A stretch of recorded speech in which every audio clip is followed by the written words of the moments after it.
김성주 할머니는 일제강점기 근로정신대 강제징용 피해자입니다. 여자 근로정신대는 특히 학교 단위를 동원의 수단으로 삼았다라고 하는 것이 특징입니다. 지역별로 할당을 해서 초등학교 6학년 또래 아이들을 조직적으로 보냈었고, 그러니까 대상도 10대 초반인 것도 문제이지만 그들한테는 그 학교나 스승이라고 하는 것은 대단히 어떻게 보면 구속력을 갖는 존재인데, 학교 담임선생이나 교장을 통해서 학교에 모이도록 해서 이렇게 좀 동원을 했습니다.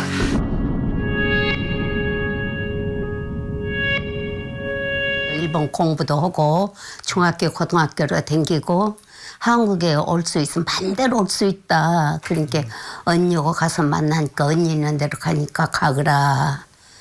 그래서 나를 보냈던 거예요. 기숙사 안에는 풀을 그냥 무조건 다 뜯어서 그냥 다 배가 고픈 게 그럼 뜯어서 먹느라고 볼일 못 보지요. 전부 다 이거 땅바닥에 풀이에요. 아무 풀이고 그것이 다 뜯어먹는 거예요 우리가. 황신덕 선생은 민족문제연구소에서 발행한 친일 인명사전에 등재돼 있습니다. 황국신민으로 전쟁에 협력해야 한다는 기고문을 써 학생들을 선동하고 또 제자를 근로정신대에 보낸 인물입니다. 황신덕 선생의 친일 행적이 뚜렷이 밝혀지고 있지만 학교에는 황신덕을 기리는 흔적들이 곳곳에 있습니다. 대법원에서 인촌 김성수가 친일 행적을 했다는 판결을 내리고 최근 서운까지 박탈됐기 때문인데요. 그러나 고려대학교 내에는 김성수의 동상과 기념관이 그대로 남아 있습니다. 만약 학병에 지원하지 않아서 대동아 건설에 참여하지 못한다면 제국의 제1분자로서 내지와 조금도 다름없는 대우, 곧 권리를 받지 못할 것. 다시 말해서 일본을 위해서 전쟁에 나가지 않으면 일본인과 똑같은 권리를 받지 못할 것이다. 이화여자 대학교 내에 서 있는 친일파 김환란 총장의 동상을 두고 학교 측과 학생회 측은 갈등을 빚고 있습니다. 최고의 명문대학에 친일 행적을 한 이들의 모습이 아직도 남아있는 이유가 궁금해집니다. 일제는 어른아이 할 것 없이 일본에 충성하는 신하가 되겠다는 황국신민 서사를 외우게 했습니다. 우리말, 우리 글조차 쓰지 못하고 황국신민이 되라고 했던 이유는 조선인을 전시체제에 이용하려는 의도가 있었습니다. 일본과 조선은 원래가 같은 조상이었다. 즉 일선동조론입니다. 그렇게 해서 너희들 조상이 사실 일본에서 온 거다. 지금 나누어져 있는데 합쳐지는 것이 원상태로 되돌아가는 것이다. 스다소기치가 만들었고 이방도 선생이 그 스다소기치가 강의하는 현장에서 수업을 들어서 들은 다음에 한국에 와서 진단학교 만들고 서울대 교수로 그 1945년 가면서 한국사 교과서를 만들고 그러는데 그 제자들이 다 따르고 이렇게 만들어진 역사가 대한민국 한국사 교과서 아니겠어요. 이것을 무너뜨린다는 것, 이것을 바꾼다는 것은 천동설에서 지동설로 넘어가는 것보다도 쉽지도 않을. 휘문의숙의 법인과 학교 관계자들이 55억 원 가량의 교비를 횡령한 것으로. 학교법인 휘문의숙의 설립자는 일본 정부로부터 자작자기와 은사금을 받은 대표적인 친일파 민영휘입니다. 친일파 민영휘가 세운 휘문의숙은 아들, 손자, 증손자가 물려받아 족벌사학의 전형적인 형태를 띠며 100년을 넘게 유지해오고 있습니다. 학교는 군대의 복제품이에요. 보니까 독일이 프랑스 점령한 건 3년이거든요. 3년이 채 안 될 거예요. 근데 우리는 만 35년이 넘었고 그 전에 35년까지는 70년 동안 우리 이걸 지배했는데 왜 우리 속에 일제전쟁 없겠습니까? 현장에 있는 사람이나 또는 그 교육 정책을 다루는 정부나 시민운동가들이 왜 이걸 반성 안 하는지 이해가 안 돼요. 당신이 존경하는 위인의 얼굴을 친일 화가가 그렸다면, 독립운동가의 동상을 친일 조각가가 만들었다면, 친일 화가의 미술관을 시에서 관리하고 있다면,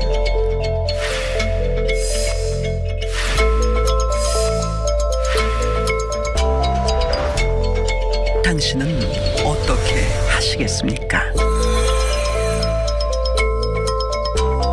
친일 문제를 이렇게 제기했을 때 빨갱이 같은 미꾸라지 한 마리가 미술계를 다 흐트러 놨다 이런 표현으로 저를 공격하게 됐고요. 우리에게 은덕을 주신 분들을 이렇게 그 논문에다가 거론을 해서 그 욕을 매겨서 되겠냐. 그 문제된 부분을 삭제해라. 좀 더러운 얘기인지 모르겠지만 그 똥 싸놓고 신문지 덮어놓고 다들 쉬쉬하고 있는 거예요.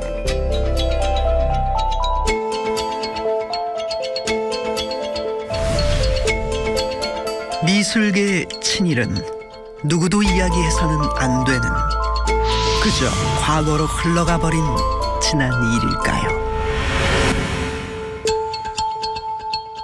우리 그리신 분이 친일 하신 화가예요. 일제 때. 대부분은 처음 듣는다는 반응.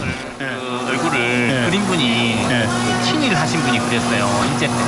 친일? 예, 예. 친일파? 아, 그렇구나. 근데 매일 쓰시는데 모르셨죠? 몰랐죠. 예, 좀 친일이라는 건 처음 들어봤네? 예, 좀 듣고 나시니까 좀 어떠세요? 기분 나쁘죠. 조금 안 예. 좋죠. 훌륭한 사람 많았는데 어제 그분이 그런 사람이 그랬을까요? 조금 충격적이에요. 되게 화가 나요. 당장 바꿨으면 좋겠어, 진짜. 세종대왕의 영정을 그린 화가는 운보 김기창. 그는 친일 화가입니다. 게다가 화가 본인의 얼굴을 그렸다는 의혹까지 있는 상황. 표준 영정이란 국가에서 표준으로 인정한 위인의 초상화를 말합니다. 영정 동상심의위원회의 심의를 거친 후 문화체육관광부 장관의 지정을 받습니다. 하지만 친일 화가가 그린 위인이 문제의 핵심. 특히 왜군을 물리치거나 일제에 저항한 위인을 친일 화가가 그렸다면 우리는 어떻게 받아들여야 할까? 지금 말씀드린 상식이라고 했지만 인간의 정의상 그 친일 인사의 손에 의해서 자신의 모습이 만들어지는 걸 독립투사가 좋아할까? 특히 대한민국 정부가 수립된 이후 미술가로서 활동할 수 있는 공간이 옛날 총독부가 주최했던 조선미술전람회의 제도 방식을 그대로 개성한 대한민국 미술전람회 이른바 국전이란 것인데 이 국전에 핵심 세력으로 진입하게 되면서 미술계의 가장 영향이 높은 인물이 되었기 때문에 이 사람들이 떠나고 나서 그 사람들이 심어놓은 그러니까 인적 구성이 그러니까 하나의 미술계에 있어서의 그런 그 권력 구조를 갖다가 만들어내고 또 지금 말씀드린 그러한 식민 미학이 하나의 그 사람들로 하여금 어떤 일상에서 접하게 되는 화폐에서부터 동상이니 뭐 이런 그 우리가 매일 접하게 되는 이런 시각 문화 속에 그대로 지금 그 남아서 사람들은 어떤 사상이나 뭐 눈에 보이지 않는 경험 이런 것들을 공유할 수는 있지만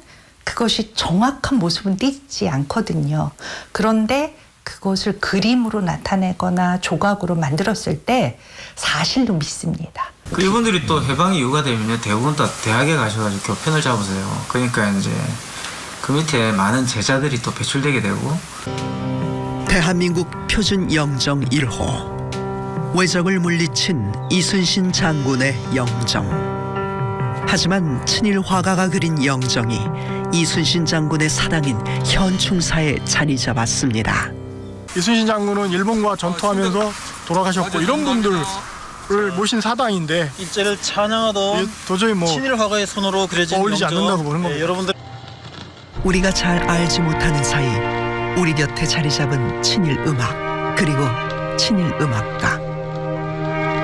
정확한 눈을 가지지 못한 채 우리는 음악을 듣고 즐기며 살아가고 있습니다. 중국에서 활동하던 독립운동가들을 의미한다고 알려져 있죠.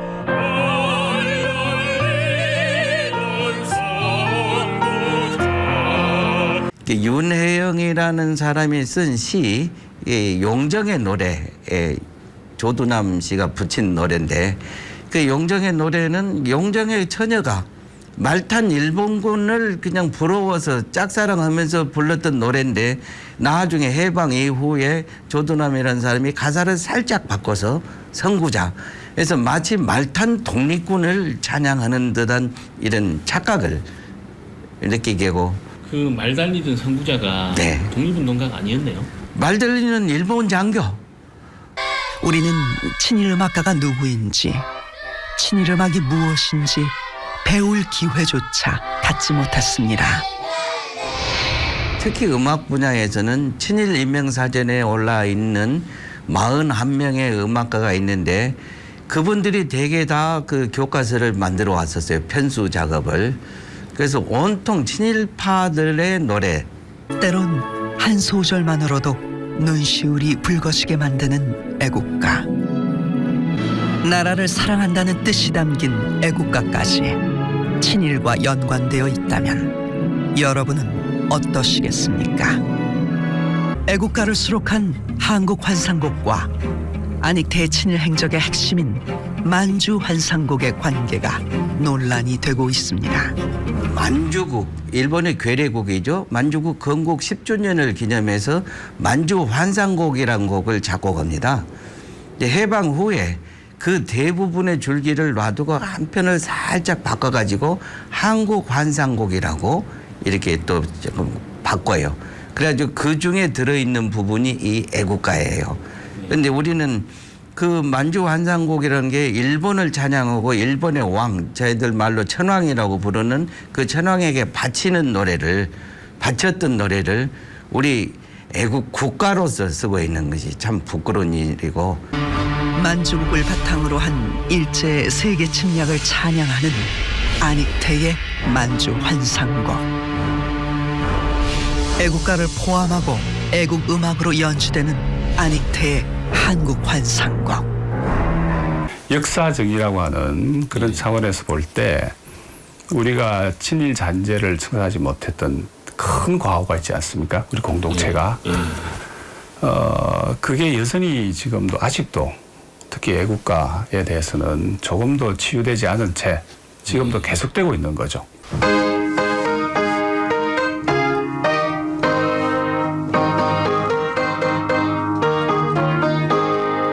네, 이런 식으로 나가는 화려한 강산 하고 가는 지금 만주환상곡도 같은 키로 이렇게 음악이 있습니다. 똑같습니다.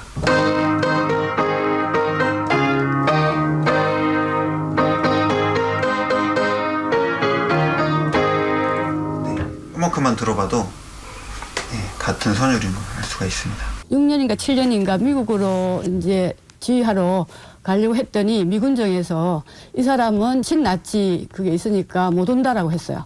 아, 안익태 선생이 친나치 부역자였나요? 그렇죠. 안익태는 에키타이 안이라는 일본식 이름으로 유럽에서 활동을 했습니다. 일본식 이름 에키타이 안. 신분 세탁을 위해 변경된 생년월일. 평양 출생을 도쿄라 바꾼 흔적. 그리고 직업은 지휘자이면서 작곡가. 또한 정치적인 부정적인 보고가 없다라고 이렇게 서명이 되어 있어요. 나치가 인정한 사람이네요. 안익태 선생님의 친일은 국제적이라고 할 수 있겠죠. 그러니까 우리 지금까지 친일은 국내에서만 그 뭐 만주 정도, 그러니까 일본 동맹국인 독일에서 일본을 대표하는 지휘자로서 일본 지휘자로서 굉장히 활동을 많이 하셨어요. 연주회를 많이 하셨는데 그 모든 것이 일본을 위한 것이었죠. 결국은 그 친나치도 결국은 친이라고도 일맥상통하다고 할 수 있겠습니다. 명령과 구호만으로 전 국민을 전선에서 돌격하라고 할 수는 없지만 북과 나팔 소리는 그게 가능하게 만들잖아요.